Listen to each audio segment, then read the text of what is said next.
कोई भी काम, कोई भी अवसर ऐसा होता था तो अपने दिल की भावनाओं को खोल के ऐसे ही रखते थे। मीराबाई को देखोगे तो उसने सीधा स्पष्ट कहा कि मैं श्याम के लिए, गिरधर के लिए, कृष्ण के लिए नाचूं, लोकलाज की परवाह नहीं करूंगी। मेरे गुरु बेलनी की अगर देखोगे व्यर्थ अवस्था है, कहती है कि गुरुजी कह के गए थे श्री रामचंद्र जी आएंगे। वारी झाड़ी रोजाना करती है, पानी का छिड़काव रोजाना करती है, झोंपड़ी है उस कुटिया को रोजाना सफाई करके तैयार करती है कि श्री रामचंद्र जी आएंगे। पता नहीं उसको आएंगे नहीं आएंगे, लेकिन क्योंकि गुरु के वचन पर यकीन है कि मुझे नहीं पता आएंगे नहीं आएंगे, लेकिन मेरे गुरु का वचन खाली नहीं जाएगा। गुरु कह के गए थे कि श्री रामचंद्र जी तेरे पास जरूर आएंगे। फूल तोड़ के लाती है जंगल से अपनी उसी कुटिया को, रास्ता संवारती है, भारी झाड़ी निकालती है। क्या दिखाता है ये? प्रेम, श्रद्धा, विश्वास, लगाव। रोजाना यही काम करती है। कल के आज मुरझा गए फूल, उसके रास्ता संवारे हुए पर मिट्टी, जंगल के पत्ते फिर आ गए, दोबारा से फिर साफ कर रोजाना करती है, एक दिन भी नागा नहीं जाने देती। इसी प्रकार से इसमें भी वही कहा गया कि मैं क्या क्या करूँगी कि गुरु जब आएंगे तो मैं बगड़ बुआरूँगी, आरता उतारूँगी, तिलक उतारूँगी, सेवा करूँगी, खाना खिलाऊँगी। ये मेहमानबाजी है। आम मेहमान के लिए भी हम कितना कष्ट उठाते हैं। तो गुरु तो वो दर्जा है कि जिसके समान दुनिया में कोई चीज़ नहीं बनी। माँ बाप भी 84 लाख योनि में मिल जाएंगे, क्योंकि जन्म माँ बाप के द्वारा होगा, बिना माँ बाप के जन्म नहीं होगा। लेकिन गुरु की बंदगी और सेवा, गुरु की बंदगी है गुरु भक्ति, गुरु भक्ति है राम भक्ति, राम भक्ति से बढ़ के कोई भक्ति नहीं है। और सेवा, और ऐसे महान हस्ती की सेवा करने का अवसर मिल जाए तो उसका जन्म सुधर जाता है। परंतु इसको कौन समझेंगे? जिनके दिल में विरह है, जिन्होंने सच्चाई को जान लिया है, जो माया के लोभी हैं, जो काल के जीव हैं, जिनके ऊपर माया ने अपना पर्दा बिछा दिया है, उनकी बुद्धि पर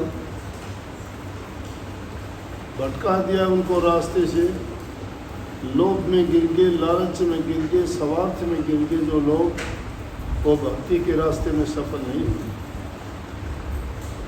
भक्ति गरीबी अमीरी नहीं देखती, भक्ति देखती है प्यार, समर्पण, त्याग, कि समर्पण कितना है उसका विश्वास कितना है, उसका संकल्प कितना पक्का है।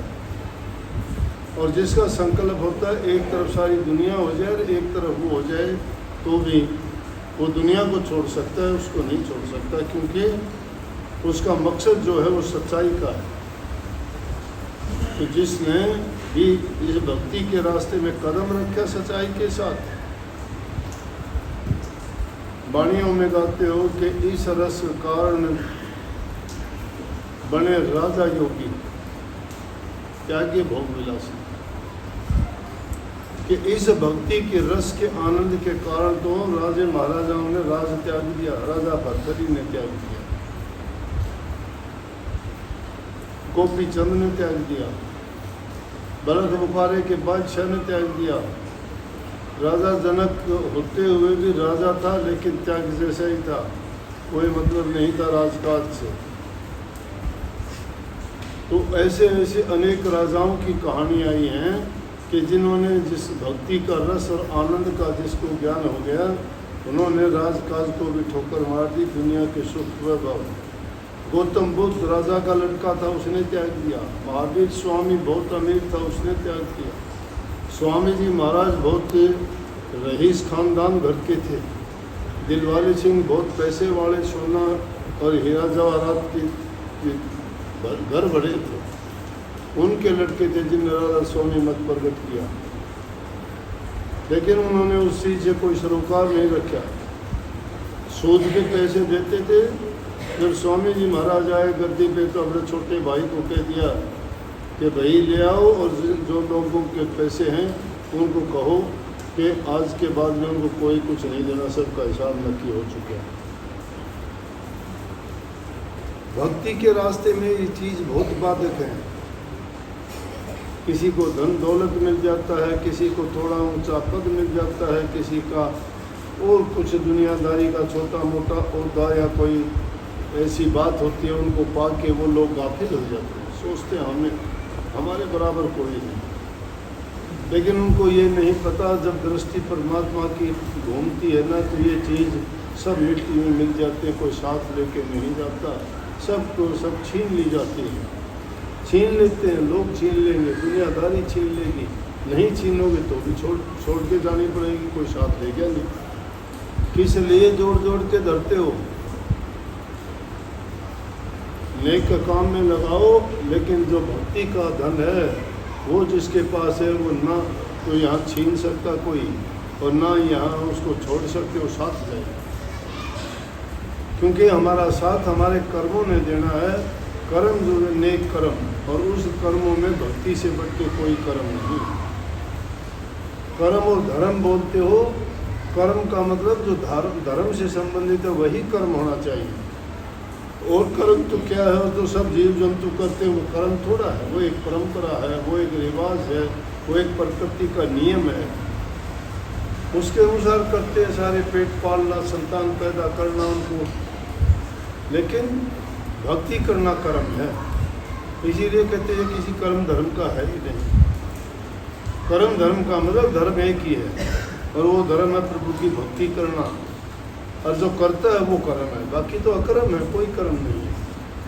लेकिन दुनियादारी के कर्म एक फर्ज है, वो फर्ज है, वो हमारे दायित्व है। घर गृहस्थी में रहने वाले संतान पैदा की है तो संतान का लालन पालन करना, उनको सही शिक्षा देना, उनका खान पान रहन सहन का इंतज़ाम करना हमारा दायित्व है, कर्तव्य है, हमारी ड्यूटी है, वो पूरी करनी चाहिए। लेकिन उसमें फंसना नहीं चाहिए। उनको अपना तन दे सकते हो, उनको अपना धन दे सकते हो, लेकिन मन नहीं देना किसी को भी। जिसने भी किसी को मन दिया वो ठगया गया। जिसने किसी को मन दिया उन लोगों ने उसको बहुत दुख दिया, बहुत पीड़ा देते हैं। किसी को मन ना दो, मन अगर दो तो सतगुरु को दो, वो कभी पीड़ा नहीं देंगे आप।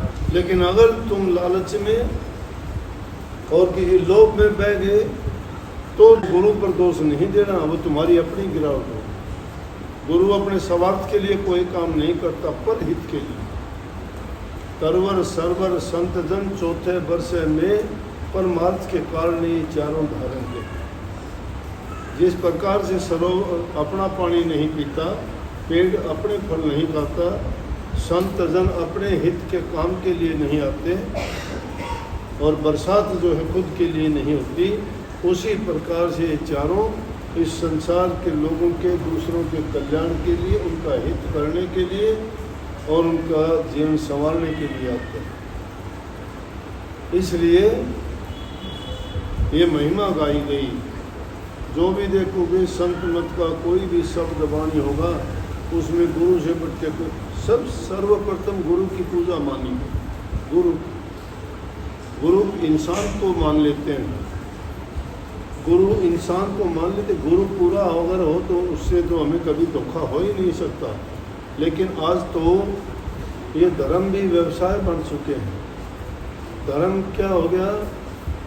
धर्म का नाम हो गया सिर्फ, धर्म धंधा हो गया लोगों का, कमाने खाने का, भोले जीवों को ठगने का, तरह तरह के डर वो दिखा के। कल एक लड़का और लड़की आए, कहने लगे जी बहुत बड़ी वो तकलीफ बता दी।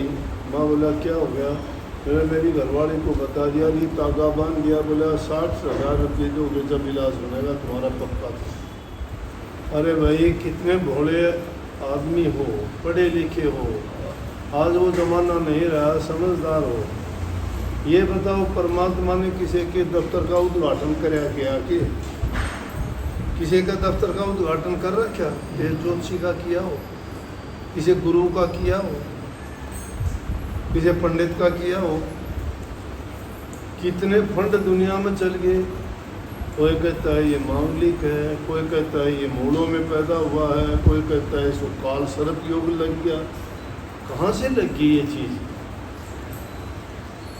कर्म होता है इंसान का, कोई कुछ किसी को नहीं लगा। इन पाखंडों में मत पड़ा करो। कोई कहता है वास्तु शास्त्र के अनुसार तुम्हारा घर नहीं है, उस घर में तुम्हारी 4 पीढ़ी बीत ली पहले। तुम्हारा दादा उसमें रहा, उसकी शादी हुई, उसके 6 बच्चे थे। तुम्हारा बाप होया, उसके 10 बच्चे हुए। तुम्हारे बाप भाई तुम कितने हो, सारा परिवार उसमें रहने लग गया। अब उसके कहाँ से आ गया वो? अब उसने कैसे करा दिया कि भाई अब वास्तुशास्त्र एकदम के ऊपर बिगड़ा? कोई तोड़ फोड़ कर दी तुमने तो ये सारे पाखंडवाद की बात है। इन बातों के पे में मत पड़ा करो। तुम अच्छा करते चलो, उसका अच्छा परिणाम होगा। गुरु नाम किसका? गुरु नाम ज्ञान का, यही तो है। गुरु नाम अज्ञान मिटाने का है, भ्रम निकालने का है, पाखंडों से बचाने का नाम। जो इनसे बचाता है वो गुरु, इनमें डालता है गुरु थोड़ा है। वो तो लुटेरा है, ठग है, डर और भय दिखाता है लोगों को लूटने के लिए। उनको कोई मतलब नहीं, उनको सिर्फ अपनी दुकान चलनी चाहिए उनकी। तो इन भ्रमों में ना पड़ के भाई सच्चाई के रास्ते पे चला। पूजा करने लायक तुम्हारे माँ बाप घर में बैठे, सास ससुर जिसके घर में बैठे, वो कहीं जाने की उनकी पूजा करो, सेवा करो। ठगों में जाओगे, इससे अच्छा उनकी सेवा करोगे तो उनसे सच्चे दिल से आशीर्वाद मिलेगा और वही फलीभूत होगा। तो माँ बाप की सेवा करना, बुजुर्ग की सेवा करना, दुखी गरीब की सहायता करना, कि जो तुम्हें अच्छा फल देगा वो कहीं नहीं मिल सकता। सबको बहुत बहुत आशीर्वाद।